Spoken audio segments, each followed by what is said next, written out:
When I was a corporate news reporter in the pandemic, one of the most horrible stories I kept hearing over and over again was the stories of people dying alone in the hospital. It seemed like thousands of people were dying alone in the hospital. Their families were desperate to reach them, to be with them, to care for them, to support them, to be by their bedside, to encourage them, but they were banned by the hospital. Once a patient was in there, they were under that hospital's control and the family couldn't help them. And it was horrifying. I said, how is this America? Well, I'm going to have a guest on who's working to change that. Steve Ryder is the founder of Never Alone Pandemic Legislation Campaign. He's working to pass laws ensuring that every patient has the right to a family member or an advocate by their side at all times when they're in the hospital, because he lost his own wife this way. She had to die alone. And with that being said, here's Steve Ryder. Thank you so much for coming on. Thank you, Ivory. It's a pleasure. Joining from Colorado Springs. Yes.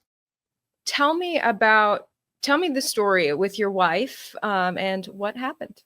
Yeah. So Elizabeth dealt with health issues our entire marriage. Lupus, rheumatoid arthritis. She was diagnosed probably, I'd say, 2+ years into our marriage. She started exhibiting symptoms within that first year, but officially was diagnosed 2.5 years, I believe. In fact, when she was diagnosed, she got an appointment with a rheumatologist. Rheumatologist does his whole battery of tests, and one of the tests that they did was a pregnancy test. And she found out she was pregnant with our first, Matthew. The rheumatologist came to her and he said, "Listen, I recommend terminating this pregnancy because the type of lupus that you have, this pregnancy is going to be a very high risk pregnancy. You're going to have pregnancy hypertension. You're going to have all kinds of issues, potential for blood clots, yada yada. It's going to be a threat to your life." This was one of those cases where the doctor was telling the truth, and Elizabeth was like, "Nope, I'm not terminating this pregnancy under any circumstances. This is my child." And we went forward with the pregnancy. And sure enough, it played out the way that it did. Pregnancy-induced hypertension, bed rest, lots of ER visits because her blood pressure was so crazy high. Wow. And in fact, she was hospitalized for about a week, the end of October, about 10 weeks before Matthew was fully to term. And when she was getting ready to head out, she started bleeding. Doctors thought it was kind of, just something natural, normal with the pregnancy. But at around 10 o'clock, the nurse came in with the ultrasound to do an ultrasound, and they couldn't find Matthew's heartbeat.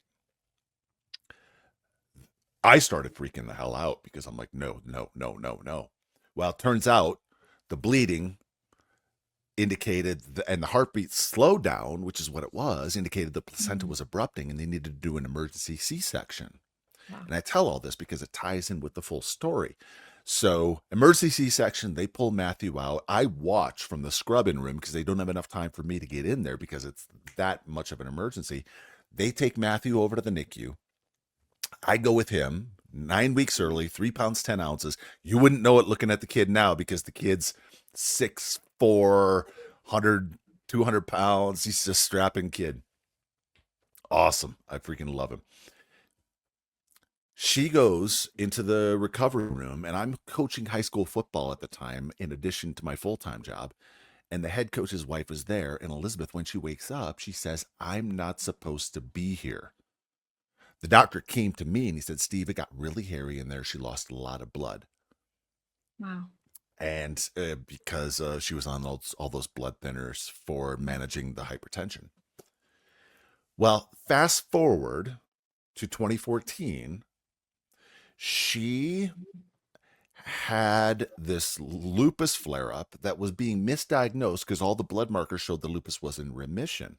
So she ended up going to the hospital. She wasted away to 86 pounds. She's 5'6", 86 pounds. She was skin and bones. Finally, she just went to the hospital, went up to University of Colorado Hospital up in Aurora, best hospital in the state, even though that's where my wife died. And they were the ones that isolated her and killed her. It has the best doctors in the state. period, bar none. So she went there and they were like, yeah, even though the lupus markers, blood markers show it's in remission, we're going to treat it like lupus and just see what happens. And boom, within 6 hours, she was getting up by herself, going to the bathroom by herself. I had to help get her up, get her into the shower, help to get her dressed, those kinds of things because her body was so stiff. She rebounded from that so quickly that some undiagnosed pulmonary hypertension raged. Within days after the emergency C-section, she started complaining of chest pains, and the doctors always said, that's just the lupus, that's just the lupus. Well, it wasn't. They found some kind of tie, and they don't know exactly why, a traumatic birth, women in their 20s and 30s developing pulmonary hypertension. And for people that don't know what that is, basically the heart is trying to push blood into the lungs, and the lungs aren't absorbing the amount of blood that's going into those lungs. So that back pressure causes the right side of the heart to enlarge and eventually fail. Wow. So that's what was going on. It was some kind of lung thing that was causing her heart to fail. She recovered so quickly, the pulmonary hypertension raged, and I watched her go from really good in March when she came out of the hospital to August. She was starting to have some trouble walking. She was getting out of breath just walking from the bedroom to the kitchen or the living room. I'm like, this is not good. What's going on? Finally, in November, she went to the hospital and they diagnosed her with a pulmonary hypertension. And the doctor came to me, the head of pulmonology came to me and said, Steve, I don't want to be the bearer of bad news, but there's a real possibility your wife will not be around to see her youngest graduate high school. Caleb was 8 at the time. Wow. He went on to explain that, it's one of two things. One, the best meds that they have, eventually they stop working and it's just a slow heart failure and they just die. Two, because she had a Hickman line going into her chest that was pumping in meds 24/7, it presented an infection risk. And he said most PH patients have at average one infection every year. So, okay, all right, no problem.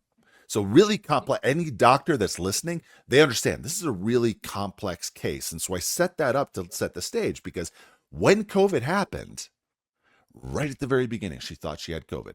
She had a friend her husband worked for the DOD, Department of Defense, did a lot of traveling, and they started exhibiting COVID-like symptoms. Elizabeth started exhibiting COVID-like symptoms, and that weekend that the NCAA canceled the tournament and the NBA paused their season the day before, right before the shutdown, Elizabeth got a COVID test. And when it came back 2 weeks later, it was negative. But because then I started exhibiting symptoms, they thought it was a false negative. And so her doctors started treating her only virtually. And any listener listening or viewer watching this will know that you cannot diagnose a lung infection that's developing into pneumonia and sepsis over a virtual visit. And so over the course of 7 weeks, she'd do good, be a little bit down, be a little bit good, little down, little good, little down. And just on this gradual decline over the course of that 7 weeks. They were treating her virtually, and I'm sure there are people asking, why was they treating her virtually? Well, we had an oxygen condenser in the room, so we could just turn up the oxygen when we had a pulse oximeter, so we could monitor that. She had a blood pressure cuff, a lot of the stuff that her doctors were still monitoring, but again, it was a lung infection. And this was only the second infection in 5.5 years.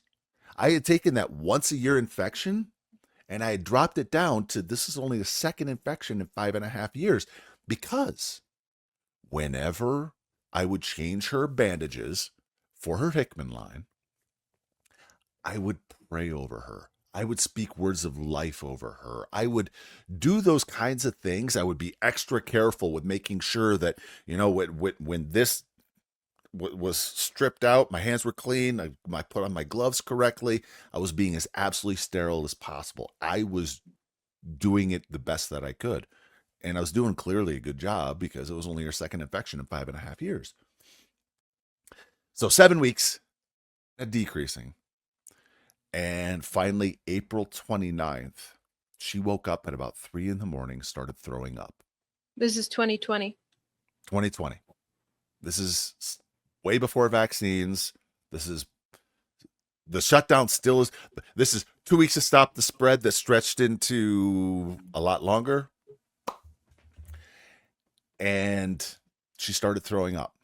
And after about 2 hours, maybe 2.5 hours of her not even able to keep a sip of Gatorade down, we knew she had to go to the hospital. So we called the ambulance. They come pick her up. One of my former players was an EMT firefighter that showed up and gave Joey a big hug, and he's a special dude. And so they take Elizabeth here to Colorado Springs Hospital and then take her up to University of Colorado Hospital Anschutz campus in Aurora, where all of her doctors were. She got tested for COVID again. It was negative. I wanted to make sure I got a COVID test. I was negative, and I thought, okay, we know all her doctors. We know a bunch of the nurses. Where they'll let me in because I got a fresh negative COVID test, and I was willing to pay out of pocket for any, to pay for a daily COVID test if necessary. I was willing to pay for a full hazmat suit, whatever it is that they wanted. I was willing to do it because in 2014, when she spent in total 5 weeks at that hospital, we would do this rotation, her mom and I. I'd be in there 2 or 3 days. And then her mom would be in there 1 or 2. And we just do this rotation where we'd be spending the night. We'd be helping her out. We'd be speaking words of life over her, casting a vision for our future, praying with her, rubbing her back, doing whatever it is that she needed, we were doing. And she recovered from that pulmonary hypertension. When she went in, her doctor, Dr. Todd Bull, came to me and he said, Steve, this is really an end of life kind of situation. Well, fast forward, she was in there for 3 weeks. Fast forward 2 months. Her doctor, Dr. Todd Bull, said, I have never seen anyone make this kind of a recovery from where you were when you came in. And I believed that it was all the encouragement, all the love. We had, after she got out of the hospital, we had probably about 50 to 60 people. I blasted to everyone. We had people coming and praying over the house. We had it was something that I really wanted to kind of change the atmosphere around here. And so he was just blown away with how much she had recovered from that. And so I thought when she got in, okay, they know the power, they know the studies. We've all seen studies come through on the news that, loneliness equals smoking 15 cigarettes per day. It's a big headline on the news, and loneliness is equal to this, and loneliness epidemic, all that stuff. So they fully understand. And, now that it's, late April, early May, now they'll start letting visitors in because we have a little bit more of a handle on what's going on. And that was not the case at all. Wow. So they banned you from entering. Yeah. Everyone. Do you know what was incentivizing them to do that? So I know about the COVID bonuses and all they're all kinds of theories about, they wanted people isolated because they wanted these COVID deaths. I'm not one to try and delve into any of that, and try and just I really try and be as absolutely nonpartisan as possible, because in this fight for patient visitation rights, I need Democrats on board. I'm unaffiliated. I left the Republican Party 21 years ago, when I really saw they were full of crap. I did. They talk a big game about defunding Planned Parenthood, but when they had the majority in the House and Senate and the presidency, they did absolutely nothing. They talk a big game about small government, but no child left behind. Really? Come on. And I see the BS on both sides. So what I do know, is there are 2 things that are absolutely provable. One, the Center for Medicaid and Medicare Services, CMS, came out with guidelines in accordance with the CDC that visitation should be restricted. And because they were fuzzy guidelines, hospitals didn't want to run afoul of those guidelines and risk their accreditation status Hmm. for Medicaid and Medicare. So that's one. The other reason that they were locking people out was because administrators were really fearful that COVID was going to run rampant through the staff and they were going to have staffing shortages. And so, to try and help with that, they restricted visitation or eliminated it completely. Those are the two reasons that I know for a fact is why they were doing that. So your wife went to the hospital with pneumonia, no COVID. You didn't have Right. COVID. You were banned. How long did she have to be there alone before she The died? entire time. The entire time. She died on her 21st day in the hospital. So Oh, when she went in, when she went in, the very next morning, we had a phone call and she said, Steve, I genuinely thought I was going to choke to death on my own phlegm last night. oh man. So I knew that imminent death was one of those reasons that they would let people in. And so I called that nurse and I said, hey, my wife thought she was going to die last night. Can I get in? That's imminent death. No, it doesn't really qualify as imminent death. Wow. All right. So I have a friend who is a PR company. And he sent a blast out to 750 reporters because he wanted me to get this word out about people being forced to recover alone. So I start getting media around Colorado and even a little outside of Colorado. And all of a sudden, the head of infectious disease inserts herself into Elizabeth's case. And so, okay, all right, that's cool, but I still want to get in. Well, I'm not being allowed in. And because I'm getting all this media attention and my focus is really on that, my mom wanted to fly out and help out with the boys. So she was flying into Denver International Airport from Wisconsin. And I thought, okay, what's the least harmful thing that I can do? Do I just drive by and drive back? Because I can see the hospital right there on Interstate 225 in Colfax Wow. on the east side of Denver at Aurora. And do I just drive by and drive back and not make any kind of acknowledgement that I can see the hospital? Or because it's Mother's Day weekend on Friday, do I go up a little bit early, grab Euros from our favorite Euro place, and sit outside the hospital, FaceTime with Elizabeth over dinner, Hmm. and then wave to her from the van? I thought that would encourage her. So we did it. And at the end of that call, she got super emotional. And whenever Hmm. she got emotional, her health would dip. And I got a call, 2 in the morning. Your wife is bleeding in one of her lungs. We're moving her into the ICU. Don't come up. 2 hours later, we think we've isolated it. It's a couple small arteries. Don't come up.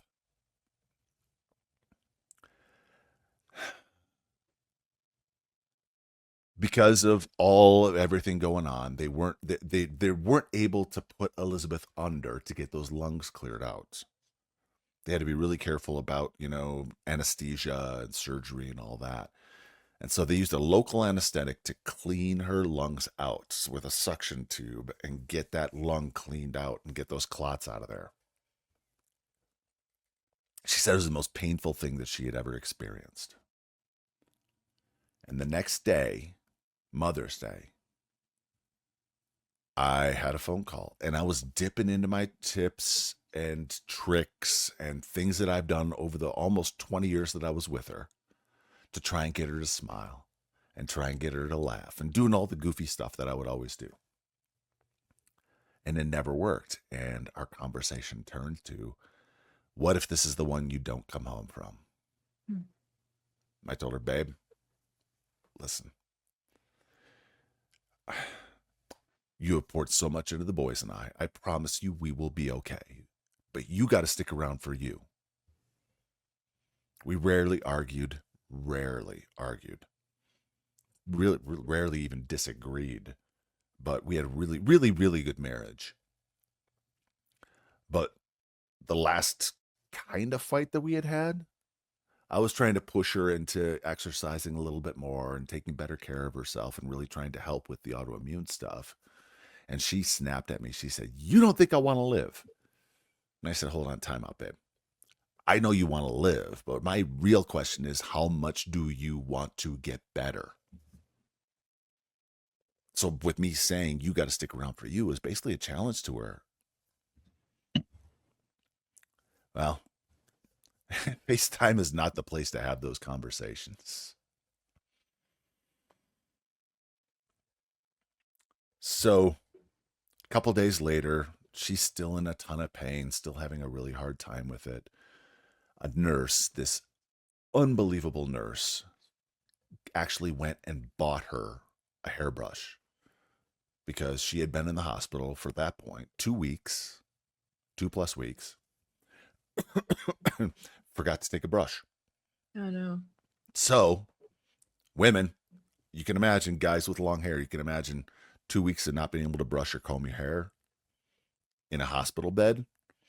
So, she washed the hair, brushed it out, and then actually braided it. And as she was doing so, she was singing these songs, these worship songs, hymns. And Elizabeth like went into this trance. And she told me the next day, she said, "Steve, I wasn't in heaven, but I wasn't in my body. I was communing with God, and I've never felt that kind of love. I can't," she said, "I can't put it even really into words. That's the most that I can really kind of explain. It was crazy, but I'm sticking around for me." And I was like, "Game on. All right, let's do this. This is perfect." So a friend of mine had said that he wanted to run, a couple of friends of mine had said they wanted to run a GoFundMe for Elizabeth to get her the best treatment, the best stem cells or exercise equipment, whatever. They were going to get it funded. Game on, it's on. So I'm super excited. About a week later, she had finally recovered enough that they were talking about sending her home. So we had a FaceTime call, and they were going to release her either on the 20th of May, the 21st, or the 22nd in 2020. And she and I had a FaceTime call at about 4 in the afternoon. And I was asking her those questions. What do you want to eat? What do you want for meals? Who do you want to have come over? We want to shower you with love and attention, but at a pace that you can accommodate because you are still recovering. So we were starting to plan those details down. And 30 minutes later, 45 minutes later, I get a call from the hospital. My first thought was, sweet, details about picking her up tomorrow morning. maybe I'm picking her up tonight. And instead, it was the hospital calling to tell me, "Your wife has gone into cardiac arrest. You need to get up here now." Now. Not when she thought she was going to choke to death on her own phlegm. Not when she was bleeding in one of her lungs. And in order to stop the bleeding, they had to give her a coagulant to stop the bleeding because she had been on blood thinners all those years for the pulmonary hypertension. Now is when they want me to come up, and it's a full hour and a half from my house to get up to the Anschutz campus at UCH. So I look at my boys. They were in, and my mom were in the living room, and I looked at them. I said, "Start praying. Your mother's gone into cardiac arrest." And I jump in the vehicle and I start driving up. 20 minutes into the call, drive. I called the hospital, and they said they were still doing CPR. And it was at that point that I knew I was never going to see my wife alive again.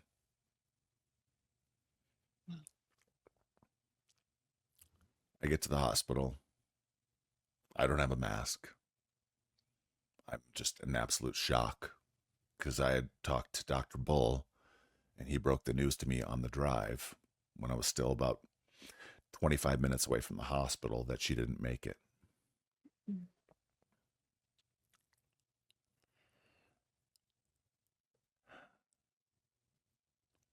If they had allowed visitation, Elizabeth admitted that she would have gone to the hospital sooner. Wow. I will always have this question: would she be alive if her doctor had seen her in person and they had properly treated the lung infection and it had not developed into pneumonia and sepsis? If they would allow visitation, her getting in there sooner, would that have saved her life? If they would have let us in there, would her health have dipped Mother's Day weekend? And would she have started bleeding in one of her lungs? I will go to my grave believing no, it wouldn't have.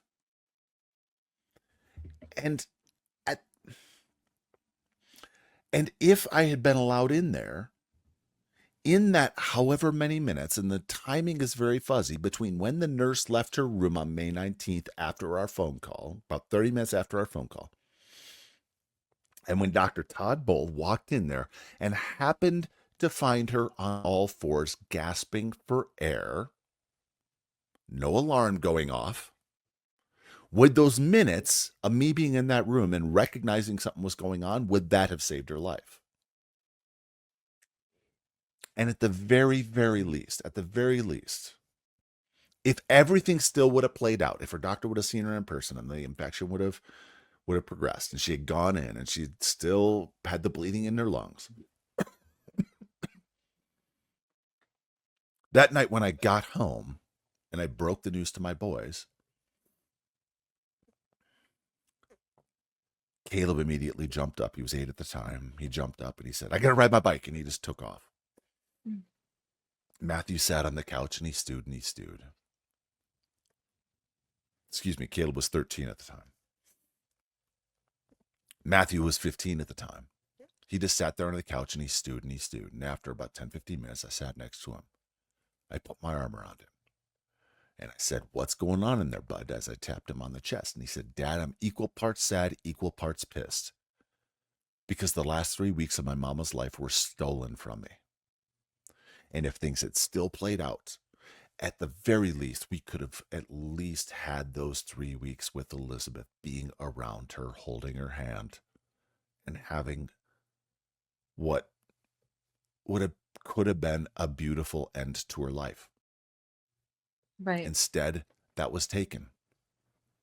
And knowing that there are study after study after study that shows that having a loved one there aids in the healing process. Right. You listed these And there studies on your website. and there are way more studies that show the detriment of loneliness and isolation. It Just that kills. the nurses, that one time the nurse fixed her hair was so uplifting to her, right? Yes. And Yeah. the fact that she was robbed of that sort of attention from her own family, and you guys were robbed of her. It's just, I can't believe it's this way in America.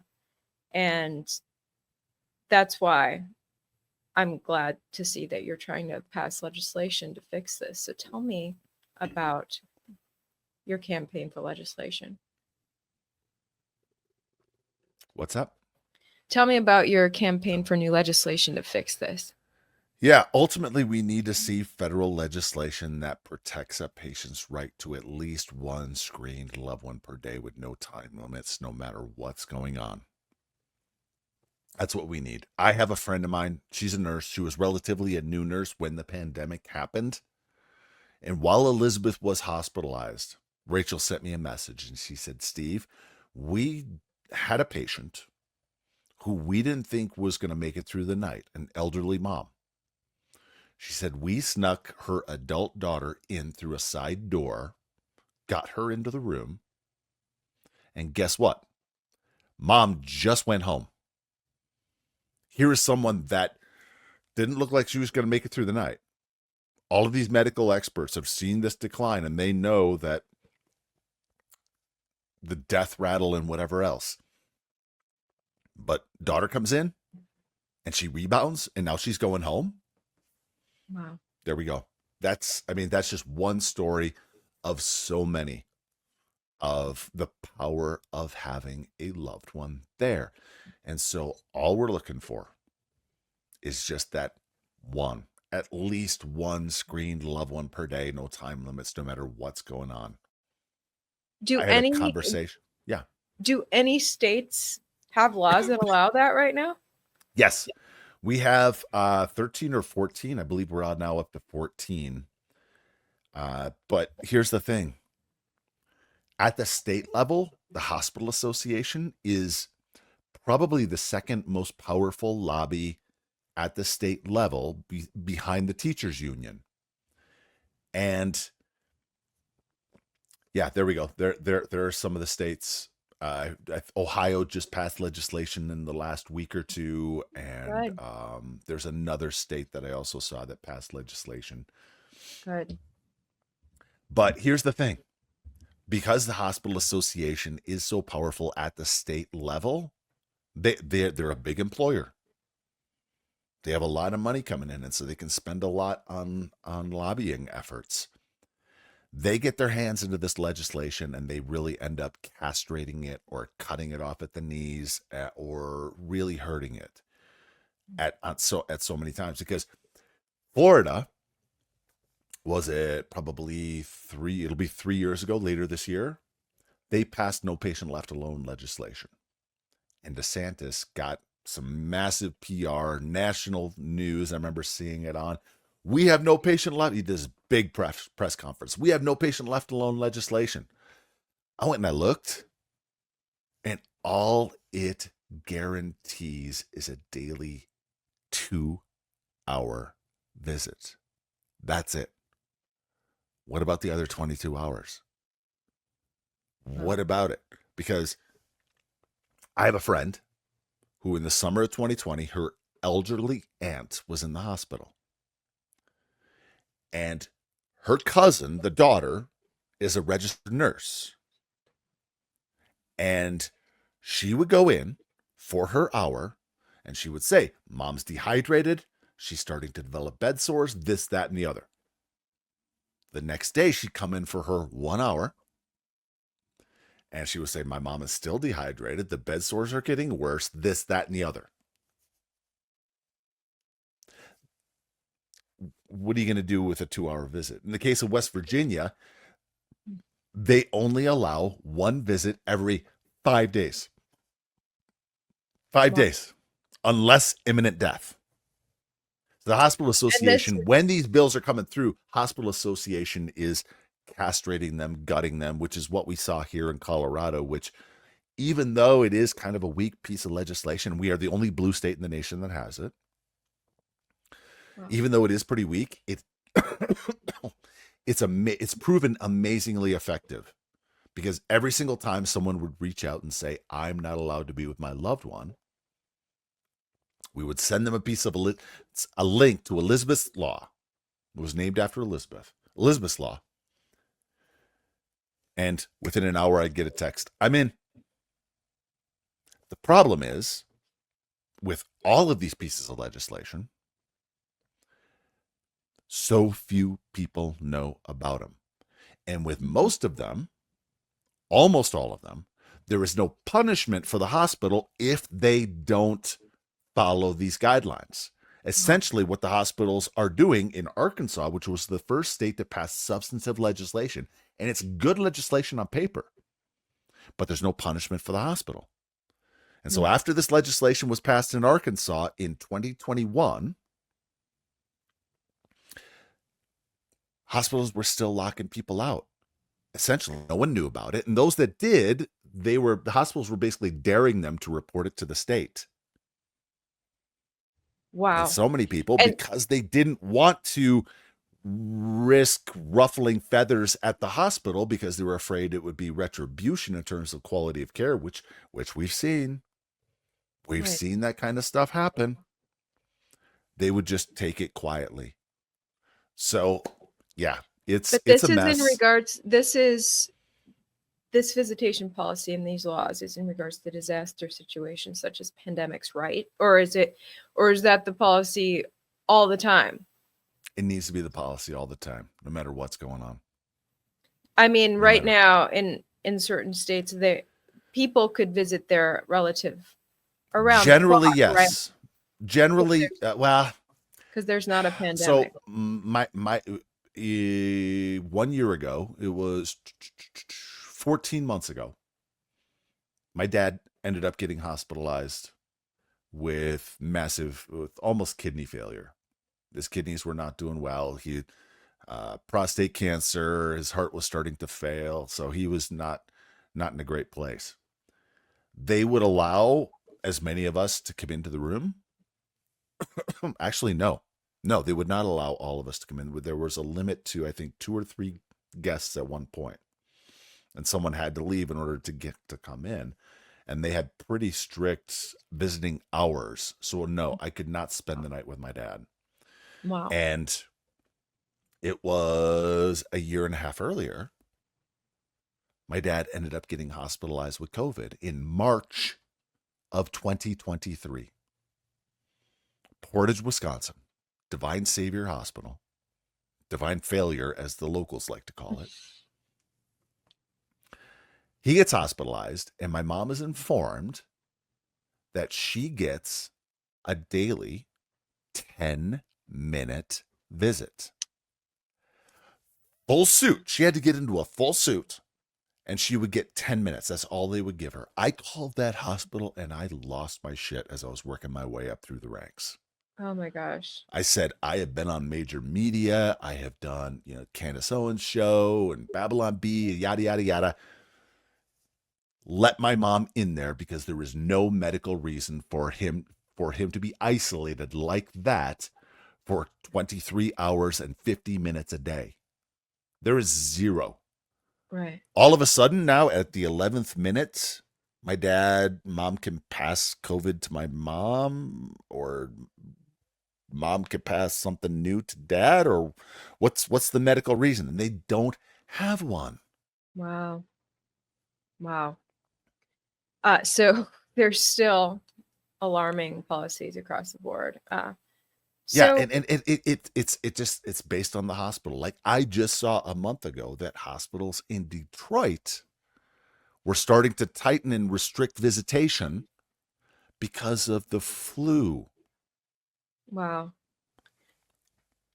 So what is your dream goal with the legislation? I know you want federal legislation to cover all states Yes. uh, for family members to be able to visit 24 hours. Yes. Yep. Yep. It's like I say, it's at least one screened loved one per day, no time Mhm. limits, no matter what's going on. I had a Zoom call, and then I had lunch when I was in Arizona with Dr. Denis Cortese. Dr. Cortese spent 40 plus years as a doctor at the Mayo Clinic, and he finished as the president and CEO of the whole damn thing. So, in terms of a hospital administrator, he is without peer. He 100% believes in what I'm trying to do. He says what I'm asking for is absolutely reasonable in federal legislation. Now, Dr. Congressman Andy Harris, MD, and Congressman Jeff Van Drew, a dentist out of Jersey, they introduced in 2022 legislation, which was a good first step. They introduced legislation that would amend the Social Security Act, basically writing into it that visitation is part of the deal. And it was solid. I had lunch with Andy Harris in just weeks after just a week after my dad was hospitalized with COVID. And I explained to him the way that it's written right now, there's nothing about time. And so a hospital can say they're abiding by visitation by only giving what my mom got last week, which is only 10 minutes. Wow. So there are nuances to wording that are really important in this legislation because your state, where you're at right now, Texas has no patient left alone legislation. But that visitation can be overridden by a doctor. And we all know Mm. all it takes is an administrator to declare from on high, no visitation in this hospital under penalty of your hours being cut and your patients being cut. And then Wow. no visitation in the hospital. So there's all And kinds I of have loopholes. and I have a friend who's there in the Houston area, and she was hospitalized with COVID. And because she went in there and was not vaccinated, her doctor basically told her, and we've got this story on our podcast, Every Patient's Right, Ending Isolation in Healthcare, Gail Seidler's story. Doctor, when she gets in, doctor says, yeah, you're going to die. I hate to break it to you, but you're going to die. And he says no visitation because she was unvaccinated. Wow. And Wow. basically her husband broke into the hospital, barricaded himself in her room, called the cops, and said, my wife is being held against her will. She Wow. wants to go, if she's going to die, she wants to go home to die and not die here in the hospital alone, naked, covered in feces because they had not cleaned her. They never gave, she was there naked, no sheet, no gown, nothing. They were not taking care of her at all. And amazingly, she recovered. And she when as she was leaving, she told those doctors, she said, "You better hope I die, because if I don't, it'll be my life's mission to tell the world what you did to me." Unreal. What was her name? Gail Seiler, Seiler. Wow. What a You story. need to talk to her. You Horrifying. need to talk to Yeah, her. I She is should. freaking amazing. And her husband, Brad, she calls her Huckleberry.